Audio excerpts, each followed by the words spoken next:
Et coucou à tous, coucou à toutes. Alors depuis quelques semaines, je vous parle d'entrepreneuriat et c'est un sujet dont je vous parle depuis, je pense, quelques années parce que je me rends bien compte qu'en tant que femme atypique, l'entrepreneuriat c'est quand même autre chose. Alors c'est déjà, j'ai envie de dire, une expérience en soi, hein, comme toute expérience dans la vie, qu'on soit atypique ou non. Mais qu'en est-il en fait des personnes atypiques quand elles se lancent dans l'entrepreneuriat? Moi, j'ai eu vraiment du mal à trouver des exemples, des mentors, des témoignages de femmes atypiques entrepreneuses qui expliquaient avec leurs difficultés comment finalement elles pouvaient être entrepreneuses. Alors, j'ai pu interroger dans ce podcast et je pense que vous avez pu le voir, notamment avec Marie Cao de Little Bon Bao, mais aussi avec Aline Bartoli du podcast The Bee Boost que j'ai pu effectivement interroger. Il y a aussi effectivement Clémentine Sarlat du podcast Maltraitance que j'ai pu aussi interroger. Bref, il y a eu quand même pas mal de femmes comme ça, entrepreneuses, qui ont partagé leurs difficultés, mais aussi comment l'atypie a pu générer des facilités aussi. C'est-à-dire que ça peut être des défis, mais ça peut être aussi positif. Donc je ne vais pas revenir sur ces témoignages, vous pouvez revenir sur les podcasts précédents et voir les épisodes qui peuvent vous parler. Mais là, j'avais envie vraiment de parler de qu'est-ce qui fait que c'est plus compliqué parfois. En fait, j'ai l'impression que les atypies, c'est comme une sorte d'exhausteur de goût, dans le sens où ça va faire plus plus. Prenons l'exemple du perfectionnisme. Quand on est perfectionniste, c'est déjà pas facile. Mais quand il y a de l'atypie en plus du perfectionnisme, mais ça peut mener vraiment à de la procrastination. C'est-à-dire à quoi bon commencer, puisque de toute façon on ne va pas aller au bout, ou bien le résultat ne va pas être de toute façon à la hauteur de nos espérances. La frustration aussi, c'est plus plus. L'idéalisme, l'exigence, c'est plus plus. Le fait d'être impatient et de se dire qu'on aurait envie d'avoir les résultats plus rapidement. Ça aussi, ça peut être très difficile. Et du coup, j'ai la sensation que chez les femmes entrepreneuses atypiques, ça a encore plus d'impact. C'est encore plus dur, c'est encore plus compliqué. Les doutes, c'est fois 1000 en fait. L'autoflagellation, la rumination, l'auto-sabotage. Et je vois trop de femmes, alors je parle vraiment aux femmes, même si je sais très bien que beaucoup d'hommes m'écoutent, et je ne vous oublie pas, hein, messieurs. C'est juste que souvent, à 98%, j'accompagne des femmes. Et puis, l'étant moi-même, c'est un sujet forcément que je connais mieux. Mais ça peut parler aux hommes, bien évidemment. En tout cas, en tant que, du coup, atypique, je vois beaucoup celles qui abandonnent. Elles doutent tellement d'elles que soit elles abandonnent même l'idée avant même de se lancer, en fait. Elles n'ont même pas essayé, qu'elles abandonnent l'idée de se lancer en entrepreneuriat.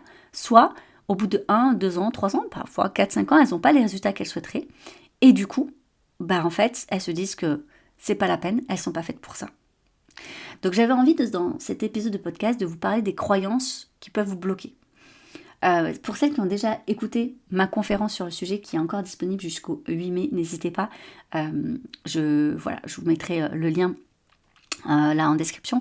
Mais il y a une conférence sur le sujet, sur les femmes atypiques entrepreneuses. Je développe beaucoup plus sur 1 heure de conférence, elle est totalement gratuite. Mais je vais quand même vous parler de plusieurs croyances. La première qui revient, je pense le plus, pour les femmes entrepreneuses qui n'osent pas se lancer dans l'entrepreneuriat ou qui sont au début et qui doutent qu'elles vont réussir, c'est tout ce qui est lié à l'insécurité de l'argent. En fait, il y a un énorme problème lié à l'insécurité de l'argent. Parce que derrière, en fait, il y a sécurité de l'emploi, veut dire sécurité de l'argent. Mais on a un manque d'éducation financière dramatique sur le sujet. Notre rapport à l'argent est dramatique. Et si tu ne travailles pas ton rapport à l'argent, si tu ne travailles pas ta vision de l'argent en fait comme un outil, tu vas avoir du mal à en faire dans l'entrepreneuriat. Si tu crois que ton CDI, ton boulot en fait fonctionnaire et salarié est la seule sécurité de l'argent, c'est un problème en fait. Déjà parce qu'on nous a éduqués à penser comme ça. Et dans le milieu entrepreneuriat, on se rend compte que pas du tout. Et au-delà de ça, en fait, si demain ton job s'arrête, tu perds tout. Tandis que dans l'entrepreneuriat, si demain ton job s'arrête, tu sais quand même comment générer de l'argent. Autrement, tu as des bases en fait pour le créer toi-même. Donc qu'est-ce que c'est vraiment la sécurité de l'argent ? Alors attention, je ne dis pas que c'est facile, parce que c'est vrai que quand on est à son compte, on ne sait pas vraiment d'un mois à l'autre ce qu'on va gagner. Ça, c'est une réalité. Et que tout peut s'arrêter. Mais tout peut s'arrêter aussi différemment pour d'autres choses.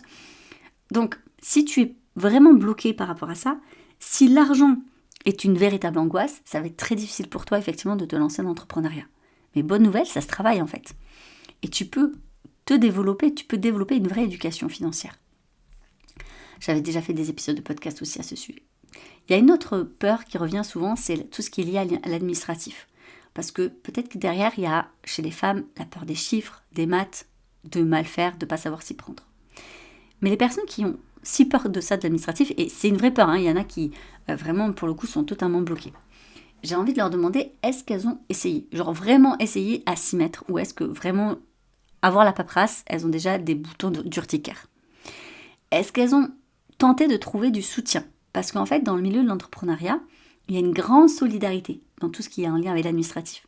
Vous trouverez toujours des entrepreneurs qui sont passés par là, qui ont eu les mêmes difficultés et qui ont envie de vous aider en fait. Il y a plein de groupes sur Facebook ou des groupes, sur les réseaux sociaux, mais aussi en présentiel que vous allez trouver en fait d'entrepreneurs qui vont vous aider. Donc ça peut pas, en fait, c'est vraiment pour le coup, je pense, une fausse bonne excuse. Voilà. Parce que en plus, l'administratif, à moins que vous en fassiez votre cœur de métier, ça ne sera pas du tout l'essentiel de votre travail. Et donc vous arrêtez à cette peur-là, c'est clairement déjà vous couper l'herbe sous le pied. C'est dommage. Autre croyance, et oui, je l'ai mis dans les croyances, c'est je n'ai pas confiance en moi. Donc je n'ai pas assez confiance en gros pour me laisser dans l'entrepreneuriat. Comme si les entrepreneurs, c'était des gens qui avaient full confiance en eux. Franchement, la confiance, ça s'acquiert. Et ça s'acquiert uniquement dans la mise en action en plus. Je vous avais fait un épisode sur le sujet aussi. C'est un cercle vicieux ou un cercle vertueux. Quand on a confiance en soi, on passe plus à l'action. Et quand on passe plus à l'action, on a forcément plus confiance en soi parce qu'on a pu se prouver de quoi on était capable. Et on a pu aussi se prouver que même si on n'était pas capable, on avait la capacité de rebondir. C'est ça la confiance en soi en fait. Et pour ça, il va falloir rééquilibrer en fait ta zone de confort et ton challenge dans l'inconfort. Si tu restes trop longtemps dans ta zone de confort tout le temps dans ta vie, tu n'auras pas confiance en toi. Parce que tu te confrontes pas aux difficultés et tu te prouves pas à toi-même de quoi tu es capable. Et en même temps, on ne peut pas être toujours en challenge d'inconfort parce que c'est fatigant, c'est épuisant à un moment donné et ça aussi, ça peut faire perdre confiance en soi parce qu'on n'en peut plus.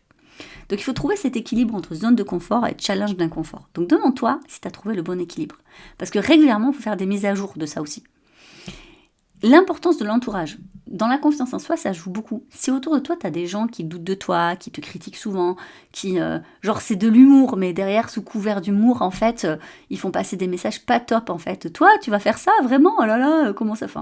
Bref, tu vois, ce genre de choses, ça va pas t'aider, c'est sûr. Donc, trouver un entourage, justement, de qualité. Et de qualité, je mets aussi des personnes plutôt optimistes, mais aussi des gens qui, eux aussi, ont envie de réaliser leurs rêves.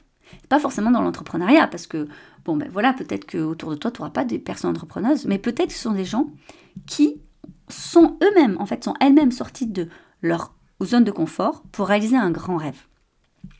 Et on a besoin de gens comme ça autour de nous. Parce qu'en fait, ces personnes-là, elles comprennent que tu as envie de plus, que tu as envie de mieux, et que tu n'as pas juste envie, en fait, de continuer ta petite routine comme ça.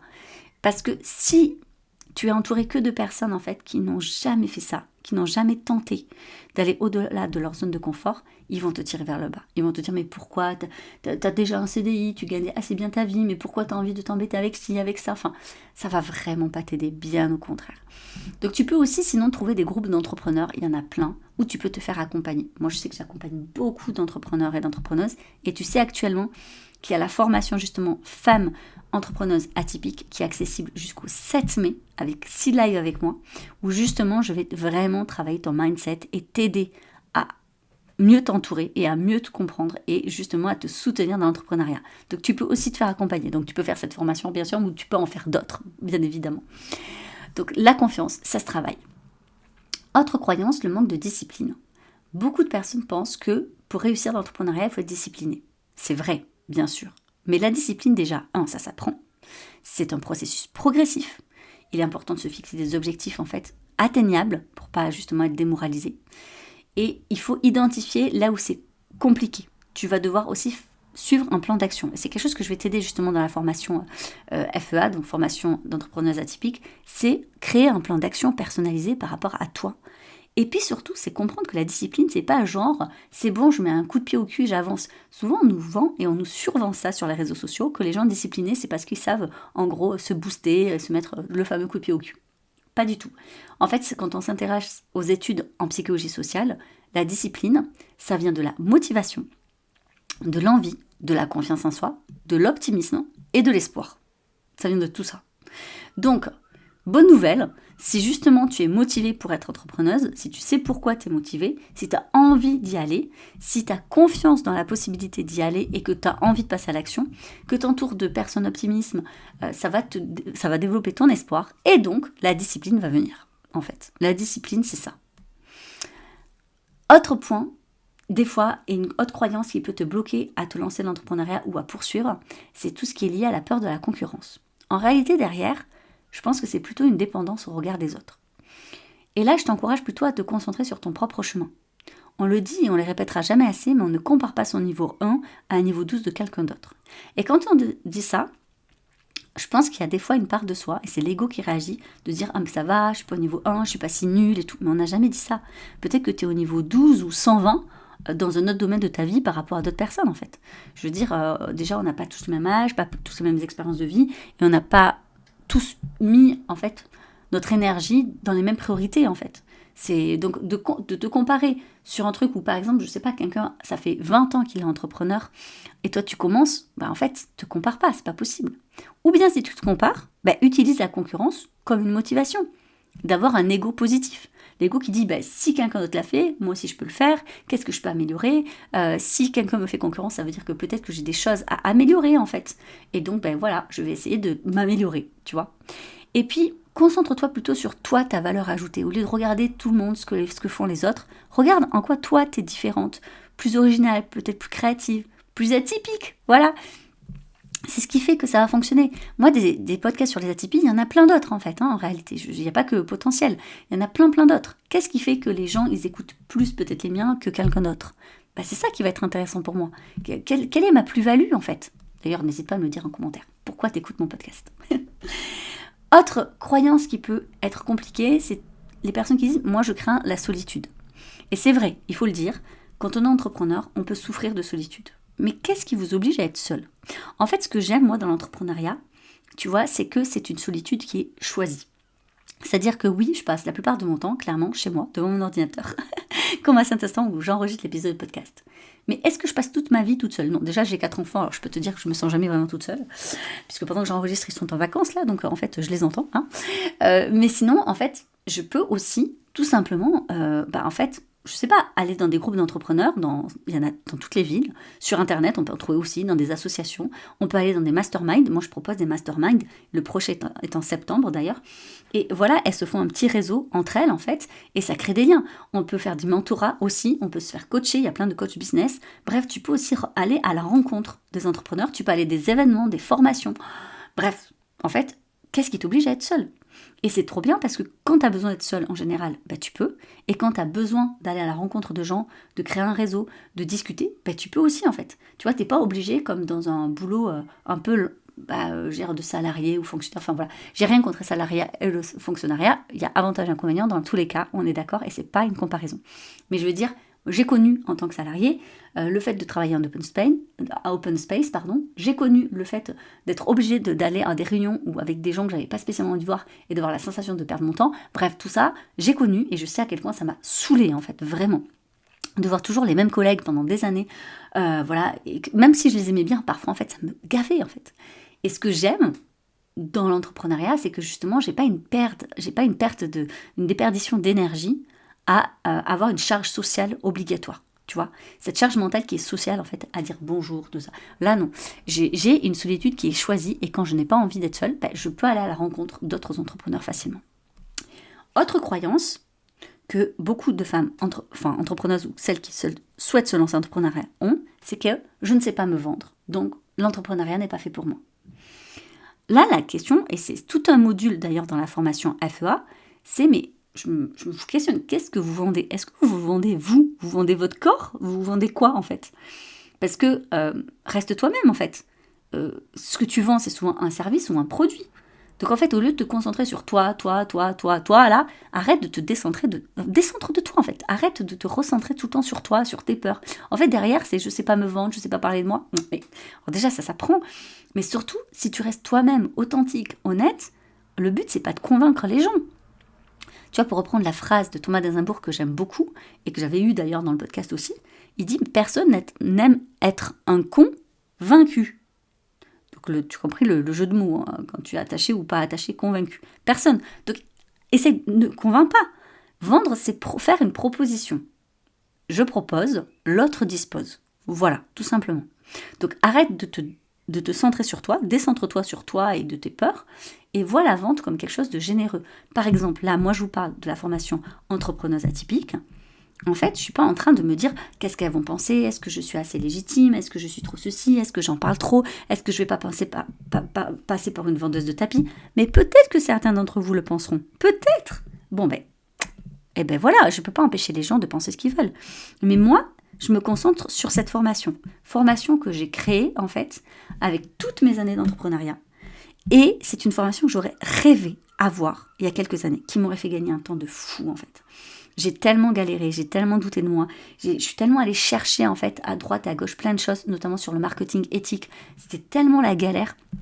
Parce que je voulais vendre avec mon cœur, je voulais que ça soit aligné avec mes valeurs, je voulais être fière de ce que je faisais et je voulais pas avoir honte de vouloir gagner de l'argent pour nourrir ma famille, parce que j'ai 4 enfants, je vis au Royaume-Uni et pour moi c'était vraiment hyper important en fait.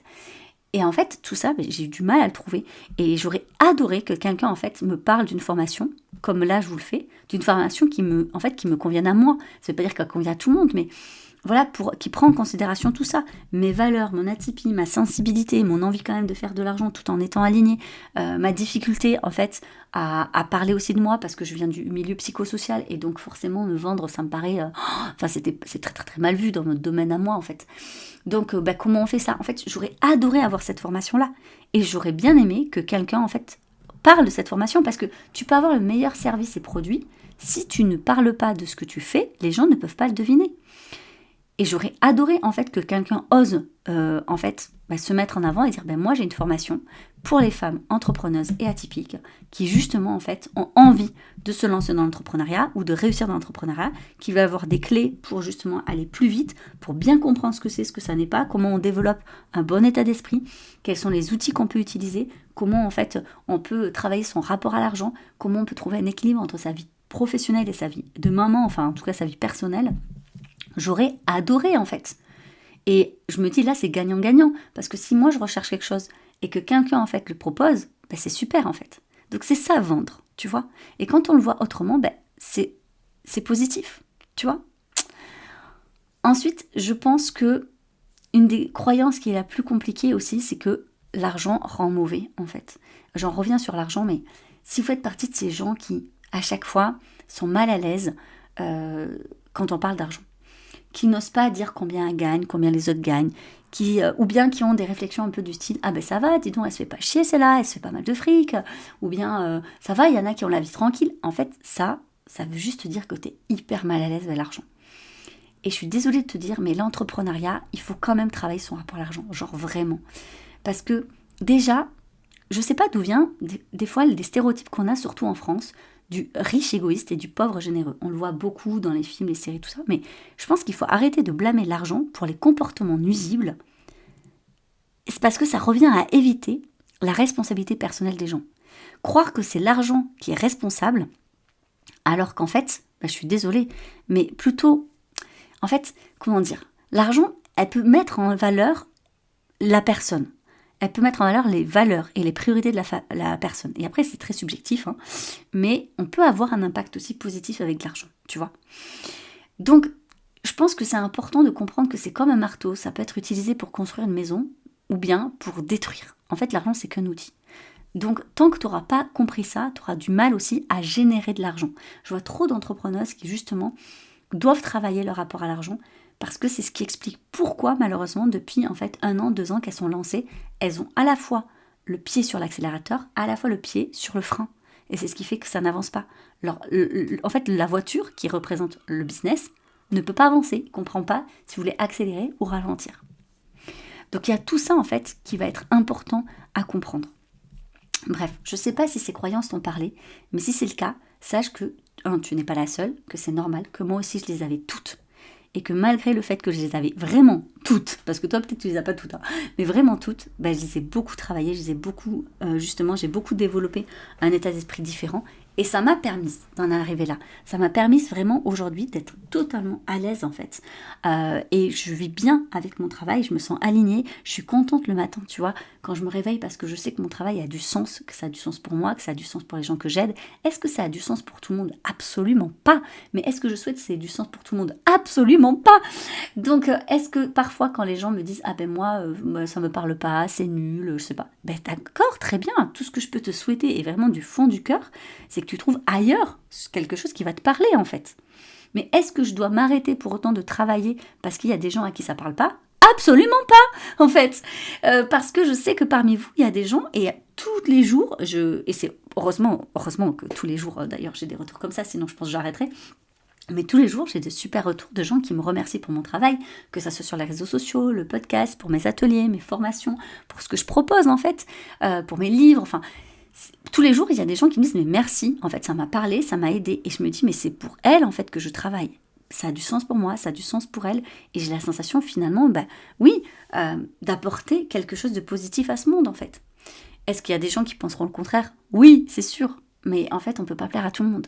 Donc si vous vous empêchez de vous lancer parce que vous dites qu'il y aura toujours quelqu'un qui fera mieux que vous ou toujours quelqu'un qui va vous critiquer, oui, mais ça c'est la vie, que vous soyez entrepreneur ou pas en fait. Je suis sûre que si vous avez une expérience de salarié, moi je me rappelle, quand j'étais salariée, il y avait des gens qui critiquaient ce que je faisais et qui n'étaient pas convaincus, qui n'étaient pas contentes. Et j'ai connu aussi du harcèlement, enfin bref. En fait, le salariat ne vous empêchera pas de vivre des choses difficiles. Comme je le disais, que ça soit fonctionnaire dans le salariat ou entrepreneuriat, en fait, des choses difficiles, vous en aurez toujours, toujours. La question, c'est est-ce que vous avez envie de vous lancer, en fait? Est-ce que vous avez envie de vivre de votre passion? Et ça peut être le cas sans être entrepreneur, hein, bien évidemment. Mais peut-être que ça sera le cas que parce que vous êtes entrepreneur. Moi, ce que je fais maintenant, le fait d'avoir plusieurs métiers en un, je ne pourrais pas le faire en tant que salarié, c'est impossible. Le fait d'avoir cette liberté de projet, de créativité, cette liberté, cette autonomie, moi, c'est... Enfin, ça vaut tout, quoi, ça vaut tout. Par contre, c'est vrai que la question qu'il faut se poser, c'est on est prêt à quoi, en fait? À sacrifier quoi pour ce rêve-là? Et cette question, je pense qu'on ne se la pose pas assez dans la vie de tous les jours pour tous les projets, que ce soit dans l'entrepreneuriat ou pour tout. Prenons un exemple. Si vous voulez, voilà, c'est le printemps, donc je sais que beaucoup vont faire attention à leur poids, non pas que c'est ce qu'il faut faire, bien évidemment, mais bon, je sais que beaucoup de femmes vont stresser de se mettre en robe ou en maillot, tout ça. Donc, prenons l'exemple que vous avez envie de faire une remise en forme, même si c'est pas une question de physique, mais une question de santé, d'accord? C'est pareil en fait. Vous allez sacrifier quoi? Vous allez sacrifier quoi? C'est une vraie question en fait. Si par exemple vous avez des difficultés à équilibrer votre alimentation et vous n'y arrivez pas seul, peut-être que vous allez faire un sacrifice financier à aller voir en fait un diététicien qui est correctement formé et qui sera en capacité en fait de vous faire un plan alimentaire, de vous réexpliquer ce que c'est l'équilibre alimentaire, et ça sera un sacrifice peut-être financier, mais ça sera aussi une autre forme de sacrifice si vous avez tendance à avoir une alimentation émotionnelle. Et Dieu sait que chez les femmes atypiques il y a beaucoup le cas et c'est un vrai sujet. En fait, il y aura peut-être aussi quelque chose à sacrifier dans ce cas-là. Peut-être qu'il faudra faire une thérapie, peut-être que ça sera un sacrifice en énergie, parce que faire une thérapie, c'est pas que financier, c'est énergivore émotionnellement, en fait, pour mieux comprendre pourquoi on fonctionne, qu'est-ce qu'on essaye de compenser, en fait. Donc voilà, en fait, juste reprendre soin de sa santé, ça va demander certains sacrifices. Et sacrifice, c'est pas forcément négatif. Ça veut dire qu'en fait, à un moment donné, on est prêt à faire des changements aussi. Là, c'est la même chose pour l'entrepreneuriat. Vous êtes prête à sacrifier quoi? Est-ce que vous êtes prête à travailler beaucoup plus? Est-ce que vous êtes prête à sacrifier certaines soirées ou certains week-ends pour celles qui vont avoir leur métier salarié en parallèle de l'entrepreneuriat, le temps de se lancer par exemple? Donc sacrifier par exemple aussi du temps avec sa famille, du temps avec ses amis, donc moins de sorties par exemple, donc sa vie sociale. Est-ce que vous êtes prête à sacrifier aussi de l'énergie, c'est-à-dire qu'en fait peut-être que vous êtes plus fatigué, mais c'est ok. Ça peut être de l'argent aussi. Par exemple, si vous faites la formation Femmes Entrepreneurs Atypiques, qui est clairement pas du tout chère par rapport à ce qui se fait, j'ai voulu que ça soit le plus, que financièrement ça soit vraiment accessible avec un paiement en plusieurs fois. Mais je veux dire, ça reste un sacrifice financier. Alors on va plutôt le voir comme un investissement. Voilà, c'est juste que j'avais pas envie d'utiliser le mot investissement parce que dans le mot investissement, c'est peut-être un peu trop positif et j'avais envie plutôt de vous préparer à quelque chose de... ça va être compliqué. Parce que dans l'investissement, on peut se dire que j'investis ça et donc forcément le retour sur investissement peut être positif. Mais ça, vous en savez rien en fait. En attendant, vous allez quand même peut-être, en suivant cette formation, sacrifier du temps, de l'argent et de l'énergie. Voilà. Mais on n'a rien sans rien, que ça soit, voilà, comme je vous disais par rapport à cette remise, si vous remettez, voilà, c'est une alimentation, si vous remettez bien, mise en forme, je ne sais pas trop comment le dire, mais bon, ça dépend ce qu'on recherche. Ou si, par exemple, je ne sais pas moi, vous souhaitez aussi créer un couple en fait stable, équilibré et sain, d'une bonne relation qui vous épanouit. Qu'est-ce que c'est en fait être, moi je le vois, je suis mariée maintenant depuis 17 ans, c'est quoi un couple pour être pendant 17 ans ensemble et s'aimer encore et se désirer encore après 17 ans. En fait, clairement, c'est pas toujours en main qu'on crée ça. Et il y a eu des moments difficiles, il y a eu des moments de doute. Un couple ou même une relation d'amitié, en fait, on sacrifie des choses aussi. Alors, le mot sacrifice, peut-être ça va faire tiquer. Mais on y investit des choses. Si vous préférez investir, vous prenez investir. Mais je trouve que c'est important, en fait, de se dire, ok, qu'est-ce que je laisse, qu'est-ce que j'échange, qu'est-ce que j'évolue, en fait. On n'a rien sans rien. Et je crois que si vous n'êtes pas prête à vous dire, je suis prête à faire des choses pour, en fait, réussir dans l'entrepreneuriat, ça ne fonctionnera pas non plus, en fait. Et c'est ok de se dire, actuellement, que vous êtes prête à rien. C'est totalement ok. Mais si vous êtes prête à vous lancer, et à y voir plus clair, à développer un mindset de guerrière, de l'entrepreneuriat, à savoir comment trouver des clients et savoir comment on offre un service ou un produit de qualité, à mettre en place un marketing éthique qui est en lien avec vos valeurs, parce que oui, je sais que quand on est atypique, nos valeurs sont fortes et c'est non négociable. Savoir se vendre, certes, mais travailler surtout son rapport à l'argent. Dépasser le manque de légitimité, le complexe de l'impostrice, parce que je sais que beaucoup d'atypiques l'ont. Trouver un équilibre de vie, pro et perso. Alors vraiment, n'hésitez pas, parce qu'il vous reste que quelques jours pour venir à ma formation, Femme entrepreneuse atypique. Et je serai ravie vraiment de vous donner toutes les clés, en toute transparence, en toute honnêteté, à répondre à toutes vos questions, vraiment, dans cette formation pour vous aider. La formation, elle est en live, donc vous pouvez me poser des questions en live avec moi. Vous n'êtes pas obligé de mettre votre caméra et votre micro. Et bien sûr, vous avez le replay jusqu'à la fin de l'année 2025. Donc attention, il ne vous reste plus que quelques jours parce que le 7 mai, c'est terminé, vous ne pourrez plus vous inscrire. Il faudra attendre l'année prochaine. Donc, vous êtes les bienvenus. Si tout ce que je vous dis vous a parlé, si vous avez la sensation là de dire, mais punaise, enfin quelqu'un qui parle comme ça, enfin quelqu'un qui met des mots en fait sur ce que je ressens, en fait, cette formation, elle est faite pour vous. D'autant que vous avez toujours, et vous le savez, moi j'y tiens énormément à avoir cette garantie satisfait remboursée. Si au bout des 2 premiers lives, vous voyez que ça ne vous parle pas et que ça ne répond pas, ou que, je ne sais pas, le format ne vous convient pas pour X ou Y raison, vous pouvez demander le remboursement, bien évidemment. Bref, mon but étant quand même de vous rassurer, mais sans complaisance. Bienveillance sans complaisance. C'est-à-dire que vraiment, pour moi, c'est hyper important que vous gardiez à l'esprit qu'il y aura des challenges, il y aura des difficultés, il y aura des doutes. Et même moi, après des années, c'est toujours pareil. Même moi, parfois, je me dis, j'ai tout envie de tout envoyer valser, je recommencerai bien tout à zéro, est-ce que vraiment ça me plaît, voilà. Même moi, je fais ça. Mais ce qui est chouette, c'est que dans l'entrepreneuriat, on peut aussi toujours faire évoluer notre business avec qui on est. Et j'ai été mentorée et j'ai été moi-même accompagnée et je peux vous assurer que même auprès des personnes qui m'ont accompagnée, qui ont encore plus d'expérience que moi, ils me disent la même chose, c'est normal. On aura toujours des doutes, on aura toujours ce complexe de l'imposteur. En fait, la question, c'est de savoir qu'est-ce qu'on en fait, comment on avance avec ça en fait. Et toute une question d'état d'esprit. Et je sais qu'on entend souvent ce truc de, il faut avoir l'état d'esprit, donc le fameux mindset. Mais en fait, vous ne vous rendez pas compte à quel point c'est presque 50% vraiment du chemin. Et tant que ça, on ne l'a pas compris, tant qu'on ne l'a pas développé, tant qu'on ne l'a pas déployé, malheureusement, ça va être difficile de faire face justement dans ces périodes de doute, de remise en question, de manque de légitimité, de complexe de l'imposteur. Et c'est pour ça que le premier module qui commence le 8 mai en live, donc c'est aux heures de midi en fait, je ne sais pas si je vous l'avais dit, mais c'est de 11h à 12h30, voilà, pour que sur votre poste de midi vous puissiez écouter, mais vous inquiétez pas, vous avez le replay ici, donc comme je vous l'ai dit. On va parler justement de l'état d'esprit de l'entrepreneuse. Qu'est-ce qui fait la différence entre une entrepreneuse qui réussit et celle qui va galérer, genre vraiment, vraiment, vraiment. Voilà, donc ça va être le premier module. Après, si vous voulez avoir plus d'informations sur la formation, tout est en description de ce podcast. J'ai vraiment hâte de vous retrouver. C'est un sujet, je trouve, passionnant, dont on parle très peu, l'entrepreneuriat et les atypies, surtout quand on est une femme atypique, entrepreneuse, vous avez compris. Donc cette formation, c'est pour toutes celles qui veulent se lancer ou qui sont lancées, qui sont au balbutiement, qui sont au début ou qui n'ont pas les résultats qu'elles souhaiteraient avoir cette formation, elle est aussi pour vous parce que on va vraiment quand même du concret et on va quand même à un certain niveau d'entrepreneuriat malgré tout. Donc, elle est aussi là pour les personnes qui n'ont pas encore les résultats qu'elles souhaiteraient avoir et qu'elles méritent d'avoir. Voilà. Ceci est donc la fin de ce podcast. Je vous retrouve la semaine prochaine pour un tout nouveau sujet qui n'aura absolument rien à voir. J'ai vraiment hâte et je vous souhaite une très très bonne semaine.